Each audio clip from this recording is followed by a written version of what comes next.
si Gatchalian. Na Chinese, ay imbestigahan ninyo. Baka birth certificate niyan is Chinese pa rin. Sabi nga ni Spook Sari Roque, pwedeng kasuhan ng usurpation of authority, pang-aagaw sa pwestong hindi naman dapat sa kanya at sinuportahan ni Bangag.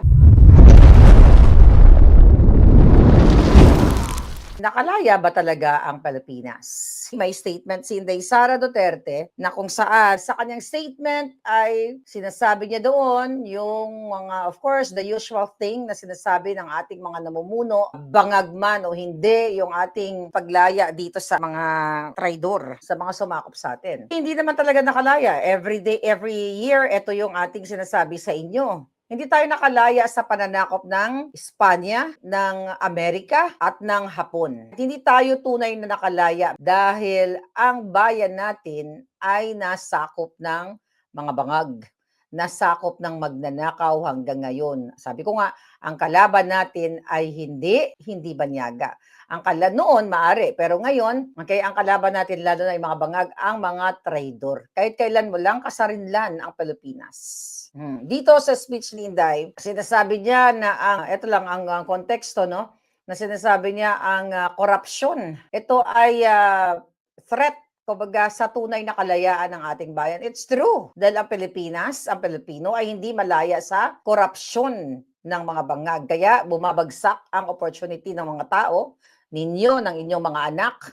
Sabi nga ni Inday, yung dignidad ng tao, yung hope o pag-asa. Hindi kailanman natin mararamdaman na malaya tayo dahil affected tayo sa mga bangag.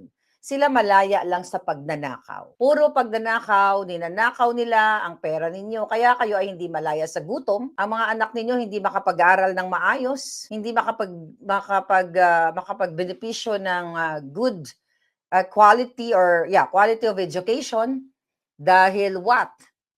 Kulang sa pondo. Kulang sa pasilidad.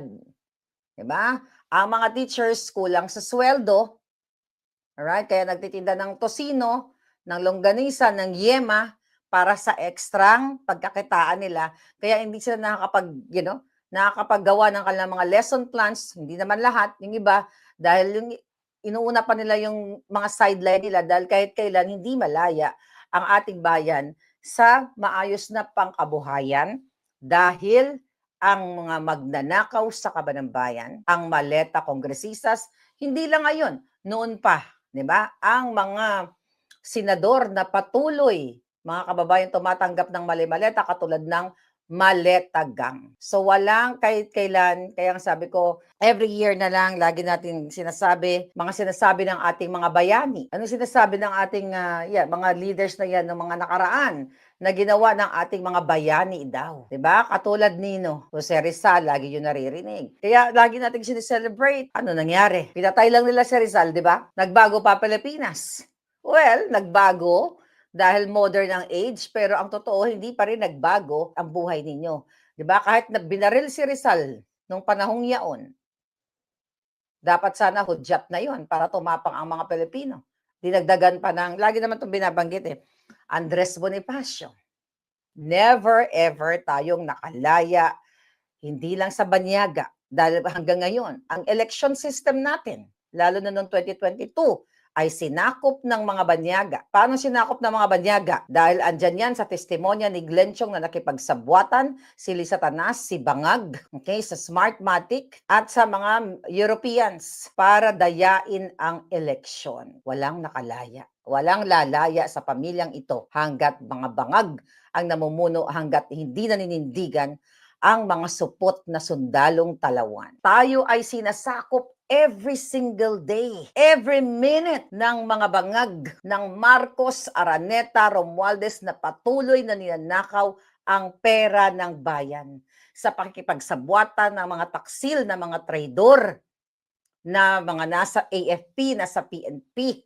Panggugulo, nakita niyo nakaraan na panggugulo. Nilalapastangan ng ating batas, ang ating konstitusyon, katulad na lang dyan sa kaguluhan sa Senado, na mismo kitang-kita ng inyong mga mata, nadidinig ng inyong mga tenga na illegal ang ginagawa ng bangag senators sa pang-aagaw ng Senate presidency sa pamamagitan ng isang Chinese na si Gatchalian. Ayan, isang halimbawa, pinipilit kinakampihan ng isang bangag at tinawag pa niya sa kanyang talumpati na ito ay isang acting Senate President. Kahit kitang-kita nyo na nilalabag ang konstitusyon, ewan ko ito mga dyan sa Korte Suprema at ang mga hayop na yan, nagtatanga-tanga, nagbubulag-bulagan pa rin. Lahat dyan na mga kasabwat ni Bangag. Kaya hindi tayo nakalaya. Dahil mismo si Bangag, narinig nyo na in-acknowledge o pinangalanan sa kanyang talumpati si Gatchalian. Na Chinese, ay, imbestigahan ninyo.